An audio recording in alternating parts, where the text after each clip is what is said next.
Hello. Hey there, it's Cari Palmer and Toto. We're not in Kansas anymore, are we? No, right now I am in Mount Shasta. I've ran away from home. Right now, there's a lot going on in my universe, and I've been waiting for stuff to happen. And so it's happening. And so and my energy, so I don't disturb any process, I got the hell out of there. And I'm in Mount Shasta because I love it here and it lifts me. So what I want to talk about today, what I need to talk about today is I was listening to an old Andy Williams song, and he was talking about our hopes and our dreams when we're young, those hopes, those plans we make that I'm here to shatter them for you. I am. I'm here to shatter the hopes and the dreams that you carry with you. And I'll tell you why. When I was very young, after we were beyond the fear that our dad would kill us, we had four dads, that life was dangerous. But when we moved beyond that fear, I was in fifth grade. It was when my mom shot my fourth dad. That was it. That was like the last moment of abuse and violence in my childhood. You can't, like just erase it. But from there on, you didn't see it. I knew it was there. But I wanted to be Carol Burnett, the next Carol Burnett. I sing, I dance, and my mom and her fifth husband, oh, I pity them, but it was fun. I put on so many variety shows from sixth grade through high school. When I moved out, it was like, sit on the couch. This girl's doing a show. And I would do sketches and skits and all kinds of things. And this is where I believe I am so different than many, because I had a bad childhood. My mom couldn't give me direction on, hey, do this when you grow up, because she didn't mirror any good examples whatsoever. So I've always been open. I've always been open. But back then I knew that I could be the next Carol Burnett. I wasn't pretty. I wasn't anything spectacular. I thought she was pretty, but I saw myself as being so entertaining and so full of love and life that I had so much to give. And here's where the twist is, and it makes me want to cry, is very young. I knew nothing about this. I knew nothing about it because I didn't know news. I didn't know what was going on in the industry, but I knew if I was going to go to Los Angeles and attempt to go down that career path, if that was my plan, I knew I would have to pay a price for it. I would have to sell my soul to the Harvey Weinsteins. I would have to do what it took if I wanted to go that way. And so at a young age, I thought, well, that's not happening. I wasn't going to do it because I thought, why should I? Why would I do that? Because then it's going to just mess me up. I'll probably be like, I didn't even know beyond the fact that I knew I couldn't do it. I knew it was not a price I was willing to pay. I knew it in my core, and I didn't know why. That was before I had anything called spirituality tiptoeing into my life. So why am I here to shatter your hopes and your dreams? Because they're not yours. And that's why.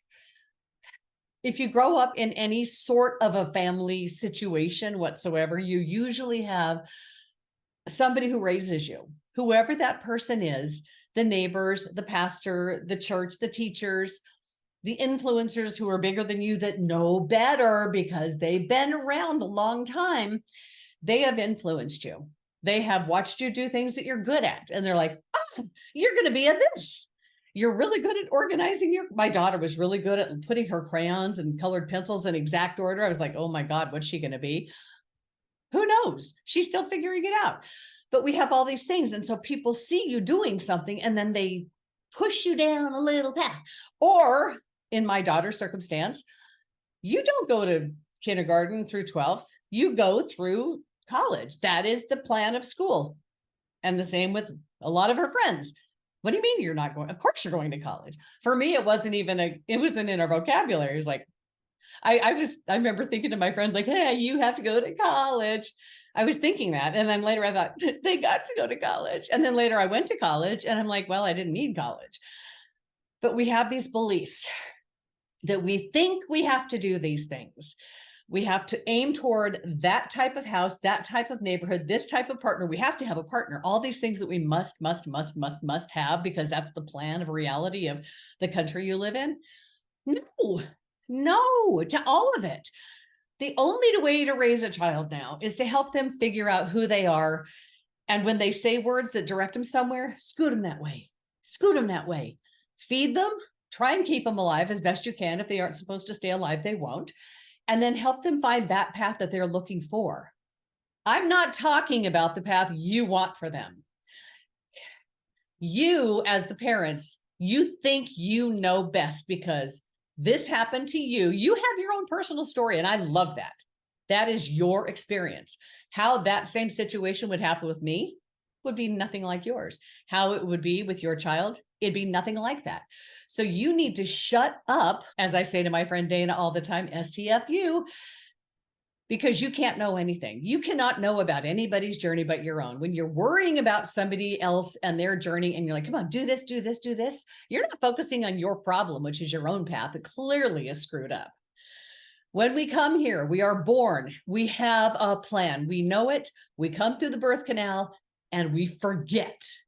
So then we have to go, okay, we follow our arrow. We do. We naturally follow our arrow. We want to run down that path when we're with our parents at a park, and the parents like, stop word. What's our stop word? Or what? I mean, all the things I see parents do. Go follow that kid. See what he's looking for. What's wrong with you? He's after something. See where his imagination takes him. It has nothing to do with you. Let them be who they are because they have a plan. If you just keep them guided and try not to provide too much abuse, because we come here for all kinds of crap to happen in our life where we forget a lot of stuff and we forget even more. But the more crap that happens, the more we have to get through. So let your kid be who he is. Watch them grow. See where they're strong. Do they not do well in school? Maybe public school is not for them. Find out what works for them. Maybe a co-op with homeschool. Maybe take them into one of those. There's so many programs available. This planet is not one size fits all, but we all do have a plan. If you are a parent that doesn't want to put your garbage on your kid, you have to do this, you need to do this, you need to go 4 years of college before you go to beauty school. No, you need to find out who you are and follow that path. As parents, we're supposed to keep you alive, keep you fed, not spoil you, not give you lots and lots of money so you don't know the path. We're supposed to keep you around so you can find that thing that burns fire in your soul, that thing that you can't help but find and want to go after. The only way you're going to find it is all those people who you are telling you they know what's best for you. Just say to them, say, thank you so much, but that worked for you maybe. I need to listen to myself because only I can actually know what is meant for this being. Only me. Look around you. The people who are influencing you, what are their lives like? We follow everybody else. We think that guy over there knows better. He's got to know because he's talking louder and bigger than anybody else. So let's go follow him. That part doesn't feel right. Well, that doesn't, but it's okay. He's the guy. Why? You know inside of you what you need to be doing. You always have known, but we follow these people who feel stronger. How can that guy up there speaking, sounding loud and proud about something he's saying he knows a lot about, and it doesn't totally register with you? How could he be right about what you need? What you, nobody could know what is right for you but you. We get all messed up, we get stupid, we get suicidal, we do all this stuff because we're not allowed to stick our needle in our groove. I'm giving you permission right now to put your needle in your groove and don't let it come out for any reason. Don't let it come out. Stay in your lane. Others are going to try and influence you with their beliefs. Have no beliefs. Throw them all out. Be completely skeptical. You create your own reality. And I suggest you start now. I hope I smashed your hopes and dreams because you planned it way out then. You planned it with them. You planned it with them. What's supposed to happen is one step away. And this is the biggest message I say in my books, in my videos. We make these huge, grandiose plans. We're going to go to this school. We're going to do all these things we think. Meanwhile, if we don't do that, if we just STFU and we're quiet, one step is going to appear before us. When we take that one step, it's going to be awkward. It's going to seem, this isn't my direction. Take it. Because guess what? Once you do, it's going to feel so in alignment with everything that you are. And then you take that step and you stand there and you're like, but why? And then the why is like, oh, okay. That's how it happens. One step, listen to your core, shut everything else off, STFU, one step. It'll show you the next step. Follow it. It'll show you the next step. Don't plan. Don't make the big plans.